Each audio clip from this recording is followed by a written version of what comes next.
Hello and welcome to Confused Reviews, where a cartoon drawing reviews movies, and it blows my mind that a slasher franchise that, for the most part, was solely about a masked killer hacking up teenagers could somehow reach 10 plus movies. Technically, we've seen Jason on the big screen, more times than Batman. And being that Jason Goes to Hell was about as exciting as getting run over, shot, and then set on fire, you may be wondering how the hell we got a 10th movie to begin with. Well, the answer is rather simple. After the last movie teased Freddy meeting Jason, Sean S. Cunningham wanted to make another movie to keep audiences interested in the series while Freddy vs. Jason was stuck in development hell. So in other words, this movie only exists to keep the hockey-masked brute fresh in people's minds until the bigger team-up movie came out.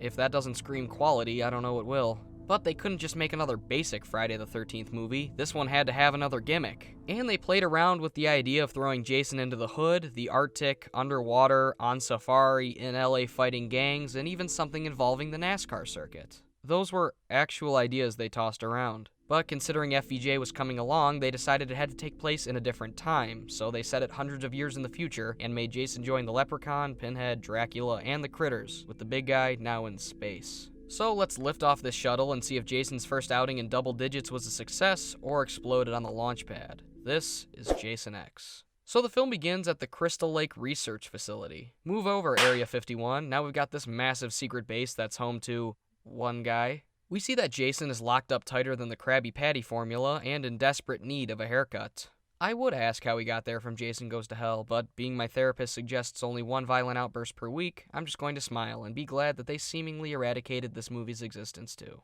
We see the big man, played for the fourth and final time by Kane Hodder, looking a lot more human than he has as of late, as well as staring down the one guy they have guarding this notorious, unbeatable serial killer. Apparently Pamela never taught him that it isn't polite to stare, and he gets a sheet thrown over him like an old piece of furniture. Insert generic military personnel, led by Dr. Wimmer, played by the one and only David Cronenberg. You know, the gangster that directed some of the best horror flicks of the 80s and 90s?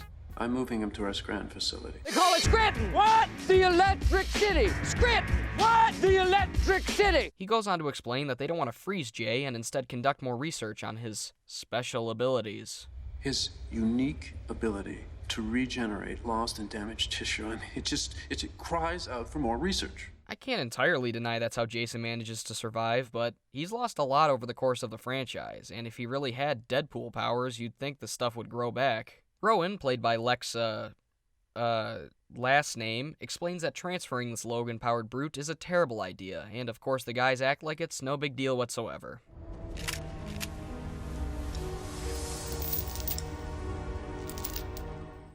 Well, that ain't good. He then easily disposes of a handful of guards in ways that don't seem all that deadly. But thankfully it's salvaged by the doc getting impaled with a spear. Glad to see the big guy getting back to his roots. Rowan sees another guard thrown through the door, and he dies also. Sorry. Guess his bones were made of glass. Oh, and we see that they not only kept Jay's signature weapon on hand, but now he's also rocking a real snazzy coat. He waddles around until Rowan manages to get him into the carbonite chamber. Well, that was easy. Good thing they... Cryogenic breach. That's either the strongest knife in the history of the universe, or that container was held together with band-aids and duct tape. So, due to the breach, Rowan, Fry, and Jason are all frozen solid, left there for over 400 years. Thankfully for us, we don't have to wait nearly that long, as we cut to a group consisting of Tusken Raiders, Riddick, and Peter Quill as they rediscover the abandoned laboratory, with Professor Lowe, played by John Potts, as the head of this little escapade. They pop open the door to see our frostbitten bastard, and also find out that hockey isn't around in the future. What's a hockey mask? Facial armor, used in a sport outlawed in 2024. Oh, and Spicoli here is kind of a putz. How'd this moron wind up on this mission? No need to worry, because Jason Mewes here is patched up with some vague future technology, and they run outside to show off the scenery of an abandoned Mad Max sequel. Aboard the ship, we see a whole array of not at all alien-like characters, and the armless stoner gets patched up with nanotechnology. Too bad this newfound innovation throws Darwinism out the window, leaving jerk-offs like this roaming around. For the sake of the plot, Adrian, played by Christy Angus, begins working on reanimating the hockey player. Alone. Uh-oh. Simultaneously, Rowan is brought back and told that she's super far into the future. The year is 2455. Hold up, they say the year is 2455, but a moment ago KM14, played by Lisa Ryder, said, Any idea how long she's been down? 4.55 centuries. That would mean they froze in 2000, but the last movie took place in 2003, as well as the fact that the same lady says, Quadport 11. Manufactured in 2010. Precise historic records are inconsistent. and later on Rowan will say that they first attempted to execute him in 2008. So either female Ash is misinformed, completely full of shit, or the most likely option, nobody caught this mishap before releasing the damn thing. Lowe gets on the horn with Perez, played by Robert A. Silverman, and the lisping asshole couldn't care less about the recent discoveries. Who cares? So? His tune quickly changes, however, when they realize they could make a fortune selling the ancient serial killer. Not if you can't spend it. All I would be thinking in this moment is, if this guy has confirmed kills in the triple digits, who's stopping him from continuing that once he's back in action? Guess promises of wealth will make anyone stupid. Back with Adrian, she confirms that Jason has no chance of ever being a catalog model, and we see that Lowe is down with some seriously weird and kinky shit. You pass! I've decided that we're going to gloss over this and never bring it up again. Good, great, grand, wonderful! Unfortunately, they aren't the only ones getting hot and heavy, as two students that probably might have names cause Jay's spider sense to tingle, and he pops back up faster than a kid late for school. My name is Jeff. As per usual, he realizes that time is money and performs one of the coolest kills in the entire series.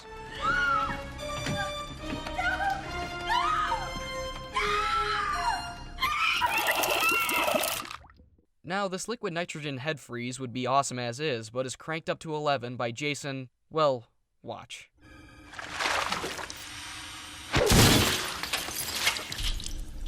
Oh, he froze her little brain. Oh, and then he broke her. That's not bad. That's twisted.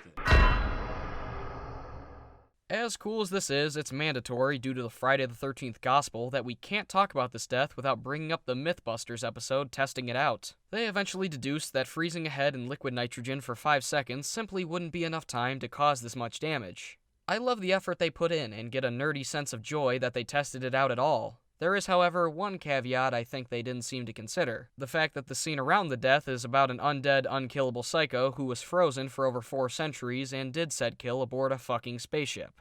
So, there's that. Anywho, Jason weapons up and Rowan is told that Earth is toast and they're on their way to...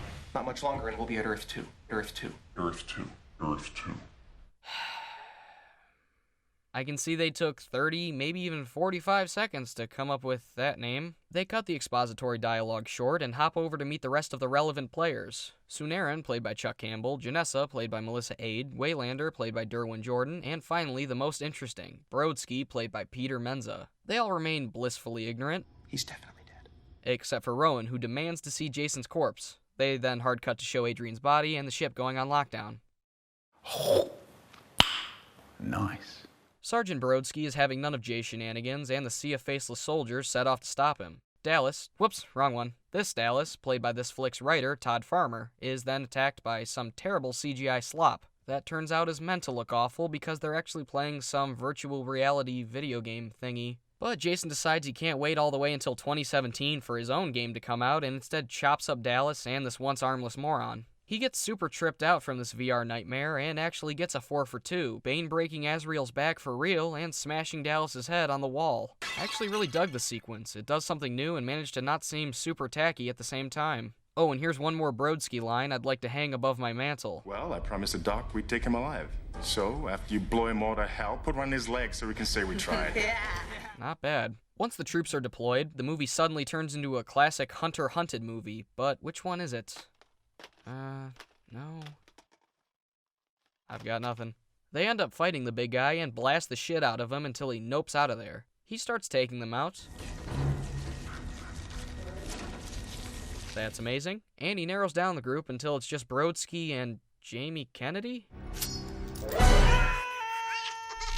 Never mind. But not even the Sarge is safe, as he backs against the wall and gets shanked with a spike. It's gonna take more than a poke in the ribs to put down this old dog. Don't worry, pal, he's got more hidden behind door number 2. Yeah, that ought to do it. We then leave Brodsky alone to rest up, while the rest of the Breakfast Club prepares to get slaughtered. Oh, and Jason also kills the pilot, which causes the ship to smash into the weakest space station ever built, killing upwards of 20,000 people. At least according to Todd Farmer. So this number is technically wrong, so I'll just fix that. That's better.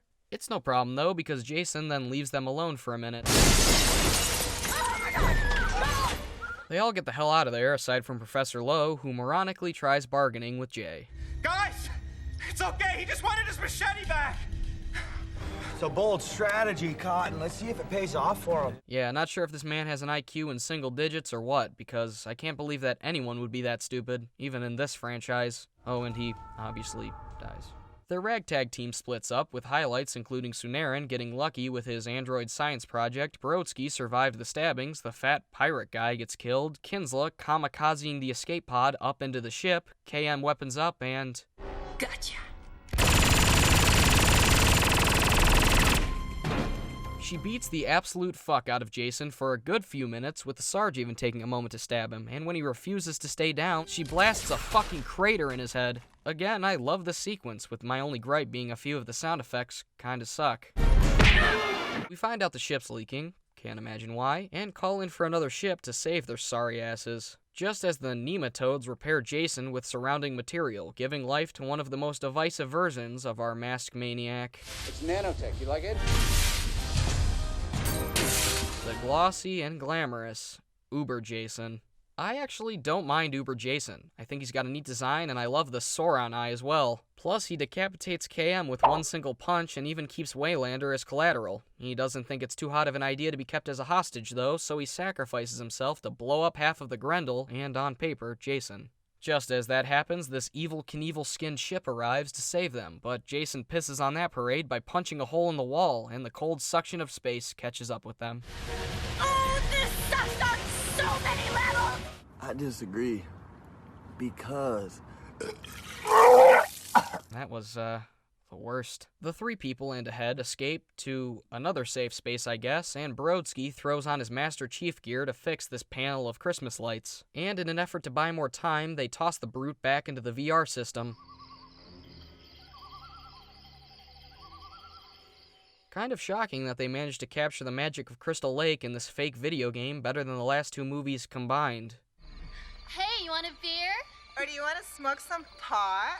Jay politely declines their very kind offer by killing the two of them in an upgraded version of the New Blood's iconic sleeping bag slaughter. I still like that one a tad bit more, but this one is pretty damn close. Everything starts blowing up again, and the rest of them make it into the pod, leaving only Jason and the Brodsky Power Ranger behind. They start to duke it out as the final bit explodes, and just when you think it's going to start all over again, the Sarge intercepts the flying hockey player and take the two on a one-way trip to Earth 2, presumably burning to a crisp in the process. But hey, Jason's Terminator face does float to the bottom of a lake.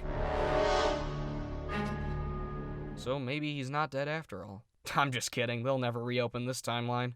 And that was Jason X, and it stinks, but I kind of love it. I know, throw that quote on the DVD cover if you must, but I definitely think this one is a lot more enjoyable than people make it out to be. Jason Voorhees making the leap to space is a batshit crazy idea to begin with, and that's a separate discussion all on its own. But for the most part, this Friday the 13th Alien Terminator Predator hybrid was a fun watch. There are, of course, countless things to delve into that this movie does wrong, like the fact that they shoot 1 million rounds inside a spaceship without any of them causing damage, unclear science tech just kind of doing whatever, and a few very poor instances of CGI. That's all bad, and I'm not excusing it in any way, but I just can't deny the fact that I seriously got a kick out of this movie. Jason, for starters, felt watchable and menacing again, with Uber Jason stealing the show towards the end. I liked Rowan and KM, who brought some flair to what would have otherwise been a dull cast, and this flick has some of the series' best kills too. The liquid nitrogen death, while improbable, is so wicked I have to give major props to whoever thought it up, and seeing one of the most notorious horror directors get impaled by arguably the biggest slasher icon is nothing to sneeze at. Oh, and I can't forget Sergeant motherfucking Brodsky, who refuses to give up taking down Jason, and was one of, if not my favorite part, of Jason X. This guy is everything Creighton Duke should have been, being hellbent on stopping the big guy for reasons we actually see, while being useful and infinitely badass and cool. Tommy Jarvis was the greatest non-Jason character on Earth, and Brodsky 100% is the best in space. Cheers to you, sir. And let me remind you of the big secret of this franchise that everyone seems to forget. It's not great. There isn't one movie in this series that I'd call perfect from a film perspective. They're fun, entertaining slashers that are meant to scare you, but also have a fun time with. I would never say that Jason Lives or The Final Chapter is in the same league, hell, the same sport as a movie like 2001 or The Godfather, because they're not even close. That doesn't mean that I don't love just about every one of these movies. I said just about, you fucking cunt! Sure, certain slasher movies have rose to the top and can be considered a masterpiece, but even at the highest of highs, this series was never that. Maybe I'm just numb from the last movie being the cinematic equivalent of a bad yeast infection. Who knows? Overall, I enjoyed this movie a billion times more than I expected to, with some of the franchise's best kills, characters I oddly found myself rooting for, and a final showdown that, while quick in nature, was satisfying as hell to see. It's got its flaws and its fair share of bad dialogue, but was refreshing after a few previous blunders. And I'm going to give Jason X